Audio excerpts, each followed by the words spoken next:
iNews.id, ini baru berita.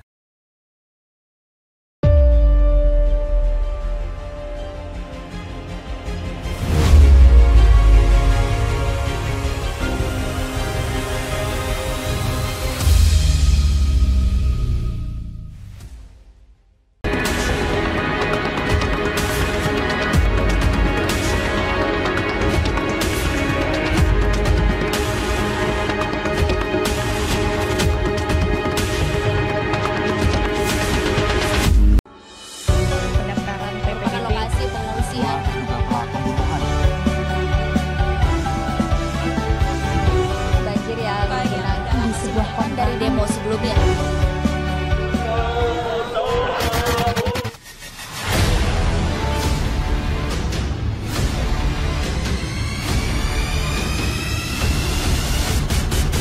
iNews.id, ini baru berita.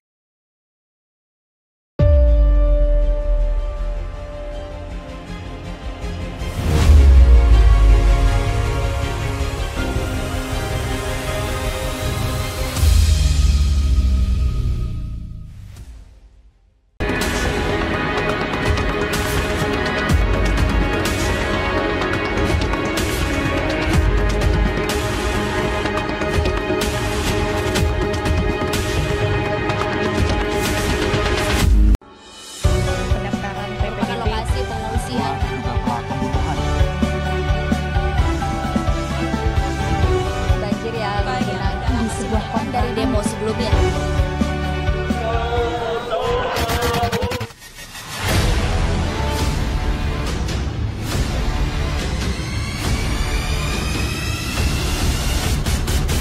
iNews.id, ini baru berita.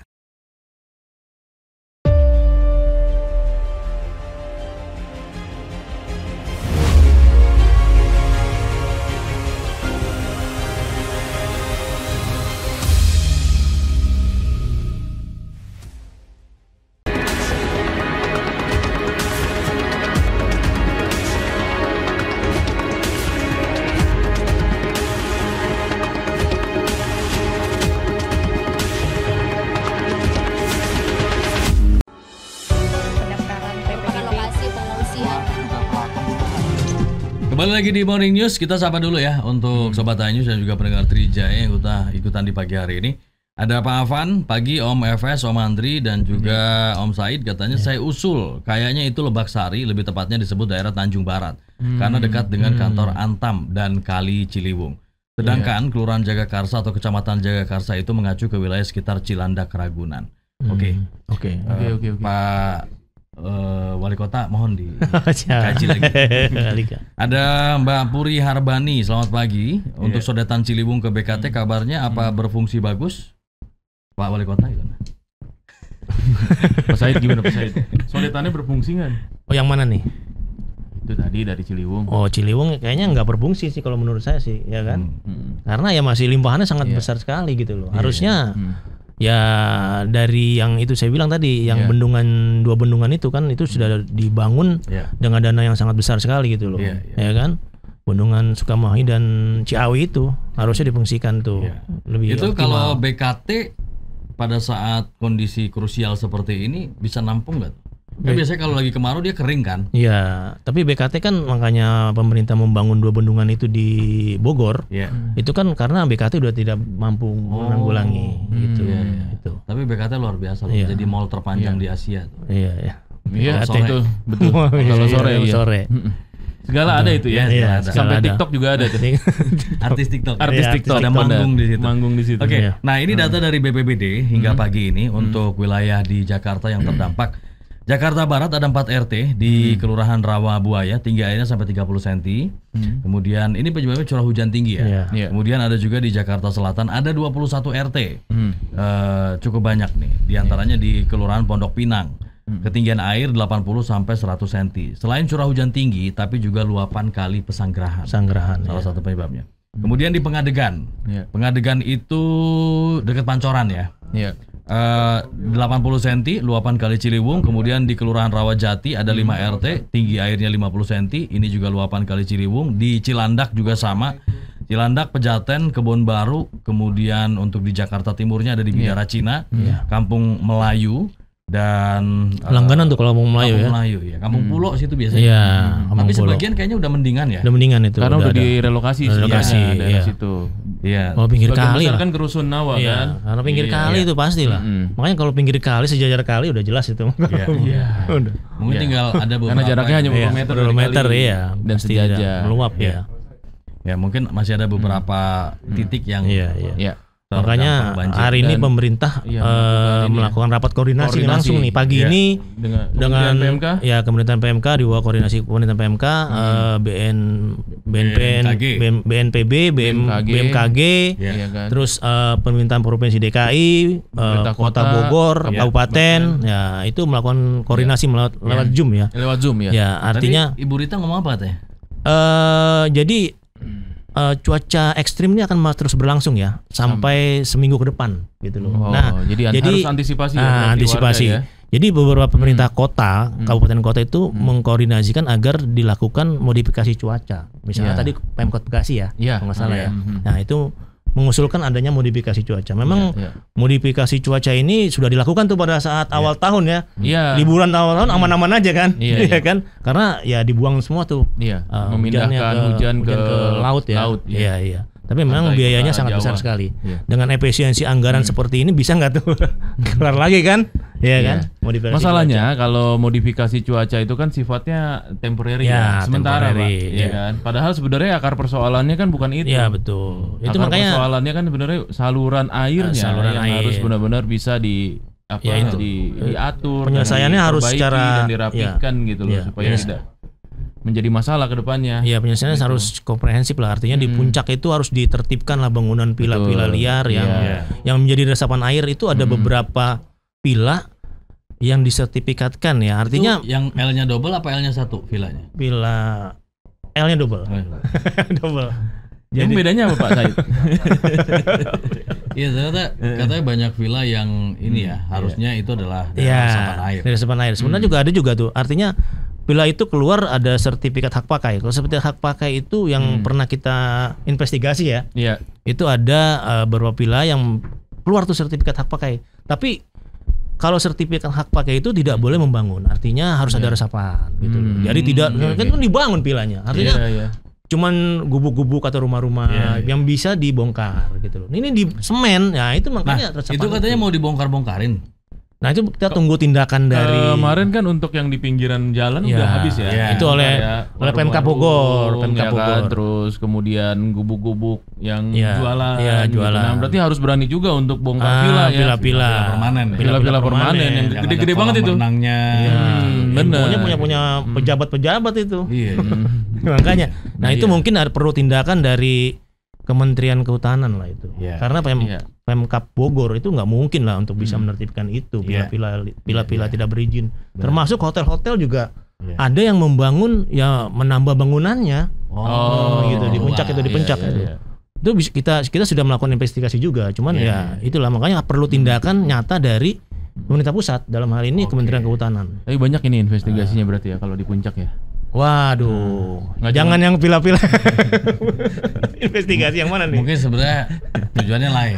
Lain ya. Alasannya investigasi Ya, ya. investigasi. Dikemas Iya, di dalam iya, bentuk investigasi. investigasi. Iya. Cangkangnya Minggir dulu kan? investigasi, Cangkangnya. investigasi. Iya, iya, iya. Jadi Itu kalau paling misalnya, aman sih. Paling aman. kalau misalnya terciduk, investigasi. Investigasi. Bisa aja. Dari tadi soalnya investigasi. Investigasi, mulu, Pak Said. iya. Kan? Nggak cuma villa doang kayaknya nih investigasinya. Iya, nih. investigasi, Kayaknya ada yang iya. lain ini. Iya. Yang kontrak-kontrak enggak, Pak? Kontrak-kontrak itu di bawah. Ini kan kita di puncak di atas. Oh, gitu. Tapi Masih ada di bawah ya? masih di bawah Masih itu, di bawah masih ya? di bawah. Iya. Nah, untuk di Jakarta sendiri, ini kan sudah ada beberapa upaya, mungkin dari pemimpin-pemimpin terdahulu dengan sumur resapan, Iya, betul. sodetan. Itu sudah cukup ini belum signifikan untuk mengurangi banjir. Ya sebenarnya sih cukup signifikan, cuman dari kesadaran masyarakat sendiri nih, buang sampahnya ini. Oh. Nah itu, kita lihat nih kalau itu selokan air itu penuh sampah gitu loh. Ya tinggal tunggu aja waktu hujan pasti luap. Pompa-pompa air itu ternyata mati ya? isinya sampah juga. Sampah tuh. juga, iya. Bahkan sampah-sampah itu ada pakaian juga, Iya. pakaian warga. Itu kan sempat berapa bulan yang lalu kan yang Januari ya kalau nggak salah itu pompa di Kelapa Gading kan nggak berfungsi tuh rusak. Nah itu juga harus dibenahi lah, artinya ya secara menyeluruhan lah, jangan melihat dari secara sektoral aja gitu. Iya. Tapi tata kota di Jakarta juga kayaknya memang kurang ini ya. Nah, kurang optimal untuk saluran dan resapan air. Betul ya. Ya itu kan di Kelapa Gading aja kan harusnya memang ada dulu kalau nggak salah ada waduk buat resapan air tuh di dalam Kelapa Gading ya. Cuman itu kan ada sekarang sudah mulai dibangun juga itu. Iya. Ya kan? Karena Gading juga lumayan sering banjir ya. Iya. Iya itu kan kawasan sering banjir ya. Kawasan elit padahal itu kan. Betul. Iya. Di depan Moy itu. Sering banjir. Odamar itu kan, depannya Odamar. Iya. Benar. Yang BI Polseknya sempat banjir dulu ya. Ya, sekarang masih nggak sih? Polsek Kelapa Gading sih. Banjir kan? Ya, kalau pompanya berfungsi sih enggak. Kemarin pompanya enggak berfungsi tuh di situ. Oh. Iya. Iya. Kemudian di Kemang juga enggak ada kabarnya nih. Kalau Kemang langganan itu. Tembus ke Antasari. Ya, Kali Bangkai itu kan. Iya. Benar. Itu makanya saya bilang sejajar dengan kali itu repot itu. Iya. Ya kan? Dan dataran rendah ya. Itu berarti kalinya harus dikeruk apa gimana? Nah, itu memang harus dikeruk juga. Memang kalau bisa diperlebar karena ini kan dibuat pemukiman kan, ada dibuat orang jualan lah atasnya kan. Oke. Kita update dulu ya situasi lalu lintas di pagi hari ini. Karena kita sudah bersama dengan petugas NTMC Polri, ada Brigadir Maidina di Simpang Pancoran, Jakarta Selatan. Selamat pagi Brigadir Maidina. Baik, terima kasih dan juga selamat pagi pemirsa. Menemani aktivitas pagi hari Anda, kami akan mengajak pemirsa untuk mengetahui bersama bagaimanakah kondisi arus lalu lintas langsung dari kawasan Simpang Pancoran, Jakarta Selatan. Di mana pada pagi hari ini arus lalu lintas di kawasan ini terjadi peningkatan jumlah kendaraan berkaitan dengan jam berangkat perkantoran dan juga aktivitas masyarakat pada pagi hari ini. Yakni arus lalu lintas dari arah MT Haryono yang akan menuju ke arah Semanggi ataupun berbelok ke arah Tebet saat ini mengalami peningkatan jumlah kendaraan yang didominasi oleh kendaraan pribadi roda 4. Antrian kendaraan di belakang traffic light kurang lebih sepanjang 200 meter ke belakang, selepasnya kendaraan dapat melaju dengan kecepatan berkisar 20 hingga 40 km per jam. Kami menghimbau kepada Anda, para pengendara, agar tetap berkonsentrasi pada saat berkendara, juga mengikuti arahan dan juga petunjuk dari petugas kami yang berada di lapangan. Untuk arus lalu lintas sebaliknya, yakni dari arah Semanggi menuju ke arah Cawang ataupun yang akan berbelok ke arah Pasar Minggu, saat ini terpantau ramai namun masih tetap lancar dan pelambatan kecepatan kendaraan hanya menjelang antrian traffic light yang berimbas kurang lebih sepanjang 50 meter ke belakang, selepasnya kendaraan dapat melaju dengan kecepatan normal. Kami menghimbau kepada Anda, para pengendara, agar selalu menjaga batas kecepatan maksimal kendaraan Anda, mengingat adanya pertemuan arus dan banyaknya aktivitas masyarakat seperti penyeberang di kawasan ini. Sementara untuk arus lalu lintas dari arah Pasar Minggu yang akan mengarah ke Tebet ataupun sebaliknya, saat ini terjadi peningkatan jumlah kendaraan yang didominasi oleh kendaraan pribadi roda 2 dan juga roda 4. Kami menghimbau kepada Anda, para pengendara khususnya roda 2, agar selalu berhenti di belakang garis stop pada antrian traffic light, juga mengikuti arahan dan juga petunjuk dari petugas kami yang berada di lapangan. Nah pemirsa, kami informasikan bahwa di kawasan ini dilintasi oleh angkutan umum seperti busway. Untuk itu kami mengimbau kepada Anda, para pengendara, untuk tidak menggunakan jalur busway sebagai lajur kendaraan Anda karena dapat membahayakan keselamatan diri Anda pribadi maupun pengendara lain. Dan juga perlu kami informasikan kembali bahwa kawasan ini merupakan kawasan ganjil genap, sehingga plat nomor genap saja yang dapat melintasi di kawasan ini. Dan untuk kendaraan berplat nomor ganjil silakan melintasi jalur alternatif lainnya. Dan untuk sesi pertama sedang diberlakukan yakni pukul 6 hingga 10 pagi, dan untuk sesi kedua akan diberlakukan pukul 4 sore hingga 9 malam. Nah pemirsa, berdasarkan data IRSMS Korlantas Polri, angka kecelakaan lalu lintas di seluruh Indonesia selama 1 kali 24 jam terjadi sebanyak 206 kasus laka lantas dengan rincian 21 meninggal dunia, 27 luka berat dan 261 luka ringan. Dari 206 kasus laka lantas tersebut, 97% terjadi di jalan nonton. Maka dari itu kami menghimbau kepada Anda, para pengendara, agar selalu berhati-hati dalam berlalu lintas dan tetap menjadikan keselamatan sebagai kebutuhan Anda. Nah, pemirsa, bagi Anda yang ingin mengupdate informasi selengkapnya seputaran arus lalu lintas, kami siap melayani Anda di 1500669 ataupun melalui SMS kami di 9119. Dan bagian dapat kami informasikan, semoga bermanfaat. Selamat pagi dan salam presisi. Silakan kembali ke studio. Medina untuk pantauan lalu lintas pada pagi hari ini. Selamat pagi, selamat bertugas kembali. Oke, ini ada warga juga yang menginfo imbas luapan kali di sekitar lampu merah Hek Kramat Jati, Jakarta Timur. Itu mah langganan. Lalu lintas tersendat. Iya, di Hek itu langganan. Pengendara hati-hati dan untuk roda 2, roda 4 masih bisa dilintasi. Kemudian imbas genangan air di depan putaran Samsat Jakarta Barat dan Mogot dan Grogol tersendat. Di sana juga ada genangan. Nah, banjir di Jalan Perjuangan Jakarta Barat. Ini airnya terendam banjir sekitar 30 cm. Depan Geraha Mas hanya bisa dilintasi roda 4. Untuk roda 2 tidak bisa melintas. Kemudian di Jalan Dan Mogot juga depan Jembatan Gantung arah Cengkareng hanya bisa dilintasi roda 4. Roda 2 tidak bisa melintas. Bisa cari alternatif lain. Jangan dipaksa, takutnya mogok ya atau kenapa-napa. Iya, betul. Ada juga info dari Pak Dino.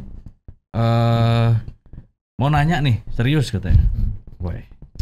Kalau serius langsung nikahin aja, Pak. Kalau musim hujan direkayasa supaya kurangin hujan. Tapi waktu musim kemarau panjang banget, waktu yang lalu kok nggak dibikin hujan buatan ya? Nah, tuh dia tuh. Ada yang mau nanggepin? Kenapa itu? Ada juga info nih.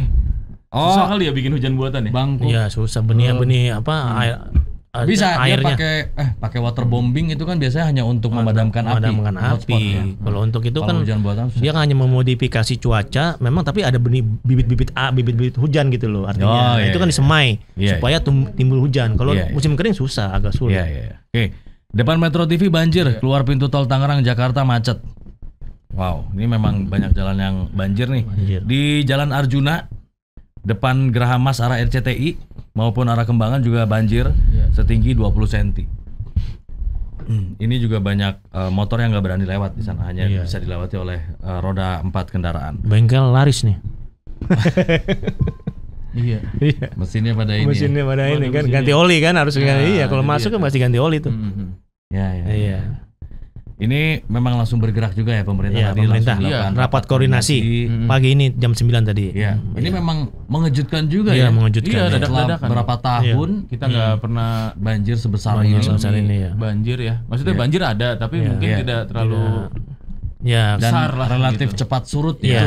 Dengan upaya yang pernah dilakukan kan antisipasi banjir ini kan udah lumayan ya. Cuman tiba-tiba kan lumayan besar nih gitu kan. Di Bekasi terendam sampai 4 meter ya kan. Iya. Benar.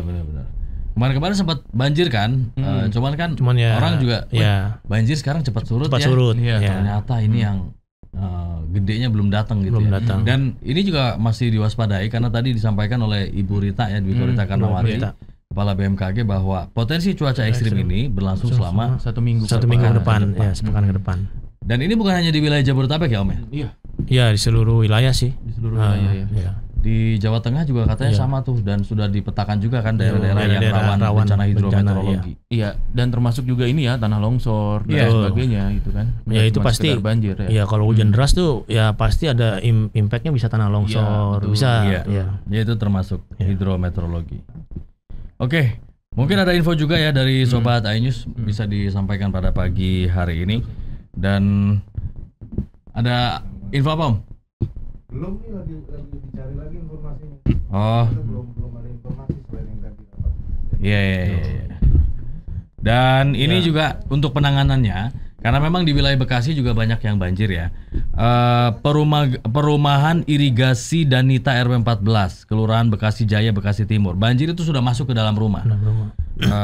Itu di dalam rumah tingginya sekitar sebetis orang dewasa, bahkan sampai selutut orang dewasa. Nggak tahu tuh yang di depan rumah atau di jalannya, mungkin bisa lebih tinggi lagi. Nah, kemudian tindak lanjutnya BPBD Kota Bekasi segera mengirim perahu karet ke lokasi perumahan. Itu dia makanya. Untuk melakukan evakuasi. Nah, kalau kita lihat dari pengalaman sebelumnya ketika banjir terjadi, dulu itu sempat di wilayah Jakarta Barat, Puri itu juga banjir sampai parah setinggi dada, leher atau perut orang dewasa. Itu ada warga yang tidak mau dievakuasi. Dia tidak mau meninggalkan rumahnya karena takut ketika rumahnya ditinggal ada pencurian. Ada pencurian. Ya itu memang ya mereka kebanyakan ada tinggal di lantai dua lantai semuanya. Dua lantai, mereka mengungsikan alat-alat. Barang-barangnya juga otomatis ya, otomatis hanyut maksudnya. ya terendam lah. Iya, terendam. Paling alat-alat elektronik diangkut ke lantai 2 ya. Kadang itu kan pernah juga ada yang di atap itu kan, mengungsi di atap itu. Akhirnya warga bertahan di atap rumahnya sendiri. Kalau ada yang lantai 2 ya di lantai 2, pada di balkon-balkon tuh kan menunggu dievakuasi karena perahu karet BNPB atau BPBD juga menyisir lokasi. Dan ini banjir juga terjadi di Pasar Minggu nih. Pasar Minggu? Iya. Di sebelah 2 meter tuh ya. Gimana Om Dwi? Komentar di channel YouTube kita tuh. Ini Pasar Minggu. Pasar Minggu Pejaten Timur. Oh ya Pejaten ya. Itu semang langganan banjir Om. Iya. Pinggir kali juga ya. 5 meter. 5 meter. 5 meter. 5 meter ketinggiannya ya. Itu tapi memang daerahnya turun ya. Jadi lebih tinggi jalan dibanding tempat tinggalnya. Kan memang daerah Pasar Minggu, Jagakarsa. Iya, itu kan perbukitan ya. Iya, benar. Iya. Jadi jalannya aja banyak yang menurun gitu ya. Daerah Jagakarsa, terus apalagi Ciganjur. Ciganjur, betul. Dari situ. Tapi Ciganjur masih ada setunya juga di situ kan. Setu Babakan. Setu Babakan tuh lumayan. Ciganjur nggak begitu parah lah. Kalau banjir masih bisa buang ke situ kan. Aliran airnya kan. Yang Jagakarsa ini ya, Jagakarsa itu. Jagakarsa yang lumayan parah ya. Iya. Kita akan tunggu juga ya seperti apa gebrakan dari pemimpin yang baru. Gubernur DKI Gubernur DKI yang baru juga ini. Itu kan salah satu PR-nya kan mengatasi banjir tahunan. Nah, ya kan? Betul. Udah pulang retret kan? Hah? Udah pulang. Udah ya? Udah pulang. Ini ada di sini. Iya. Apa sih kalau kita ingat lagi Om programnya Mas Pram dan juga Bang Dul untuk banjir itu apa? Untuk banjir. Ya apa? Ya mengurangi lah, artinya tidak terdampak lebih buruk dibanding tahun-tahun sebelumnya gitu. Iya. Yang dulu kan punya program unggulan atau andalan masing-masing ya. Masing-masing. Pak Jokowi Sodetan. Mas Anies Sumur Resapan. Yes. Bang Foke sama Bang Yos dulu apa? Apa ya? Zaman BKT itu zaman siapa? BKT zaman Setioso itu kayaknya. Iya. Setioso itu Bang Yos. Belum lahir kayak saya itu. Iya, Bang Yos. Bang Yos, tapi kalau di Bang Yos itu dia saya lahir tuh tahu-tahu BKT udah rame aja itu. Itu sebelum ada yang jual tutut. Sebelum gitu. Bang Yos itu kan belum dinormalisasi tuh Kali Ciliwung tuh. Itu tempat tidur ada nyampe tuh. Yang parah itu Jakarta Utara itu kan, karena dari Jakarta Timur sampai barat selatan itu ngumpul di utara. Nah, makanya di zaman Bang Yos itu kebetulan saya masih jadi wartawan di Balai Kota tuh. Nah, itu apa? Tua juga Bapak ya. Jadi itu setiap kecamatan tuh dijaring gitu loh, diganti batas. Jadi kecamatan ini nih yang membuat sampah, ketahuan tuh. Nah, makanya agak lumayan. Setelah itu pinggiran-pinggiran kali itu dinormalisasi, bangunan-bangunan ditertibkan. Memang butuh effort karena dulu kan di Kampung Melayu tuh kok rawan banget itu banjir tuh. Ya kan? Nah, banyak bangunan semi permanen di pinggir kali itu. Zaman Pak Yos, Bang Yos itu dinormalisasi tuh. Nah, ya itu yang tadi bilang apa, di zaman-zaman selanjutnya kan ada inovasi baru. Berarti gitu loh. Pada saat itu sebetulnya sudah dipetakan sudah diidentifikasi yang banyak sampahnya daerah sini. Yang sini susah nyerap air, yang sini apa. Sebenarnya udah dari zaman Belanda mungkin seiring berjalannya waktu kan berkembang ya. Betul. Dinamika masyarakat kota berkembang, penduduk tambah ya kan. Terus kemudian permukiman semakin sempit sampai akhirnya di bantaran sungai juga dibikin permukiman. Kadang orang bangun buat parkir tuh. Seharusnya kan di pinggir kali itu cukup tanaman lah. Ini di semen, ya kan? Jadi agak gimana ya? Kondisinya jadi seperti itu. Gitu. Terjangan sungai itu kan agak terhimpit ya. Jadi mereka akan menerjang ke lebih deras gitu tentunya.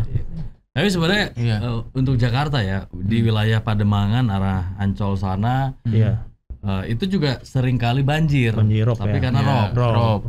Walaupun gak ada hujan ya, gak ada angin, tiba-tiba banjir aja. Pademangan, Muara Angke, Muara Karang itu Cilincing. Itu mah cipratan ini ya, air laut ya. Air laut rob itu. Biasanya ya bulan purnama kan itu. Tapi itu cepat surutnya Om. Cepat surutnya.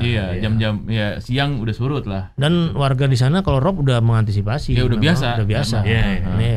Ketinggiannya berapa sih biasanya kalau rob itu? Setengah meter ya? 1 meter, 1 meter maksimal ya. Maksimal ya. Tergantung tempatnya. Kalau di Cilincing pinggirannya lumayan juga itu. Iya. Tapi ada di Pluit ya kalau nggak salah ya. Iya, Pluit. Muka air lautnya lebih tinggi daripada daratannya. Iya. Yang ada temboknya juga di bendung gitu. Iya, Itu peak ya. Di Tanggul. Peak ya. Mereka punya pompa khusus. Mereka punya pompa khusus, punya ini sendiri gitu. Iya. Jadi kalau banjir mereka akan pompa. Iya. Gitu loh. Kan dulu pernah sempet dipompa, ternyata masuknya ke tol ya, jalan tol dulu kan pernah ya. Zaman Pak Yusuf Kala, waktu itu zaman Pak Yusuf Kala sampai Yusuf Kala enggak jadi gubernur. Bukan, Wapres waktu itu pernah dia Wapres. apa? Bapak mukanya ngetes banget itu. Jadi kayak memberikan tekanan psikologis untuk yang menjawabnya gitu. Mencekam ya. Mencekam. Ya cuman hanya Pak Yusuf Kala tuh yang bisa yang berani ngomong kan? Iya kan, pik lah siapa yang berani kan? Iyalah. Jadi ini memang butuh kerjasama dan koordinasi betul. kepala daerah ya. Karena betul. ini kan melibatkan 2 daerah ya, Jakarta dan Jawa Barat. Atau mungkin dengan Banten juga. Banten juga, Iya. Banten. Iya, Ini terdampak wilayah juga Tangsel kan? lintas wilayah. Artinya untuk mengatasi banjir ini, kepala daerah ini harus rembuk, harus kumpul program apa yang nanti akan dibuat untuk menangani banjir. Harus komprehensif kan. Termasuk campur tangan pemerintah pusat. Betul.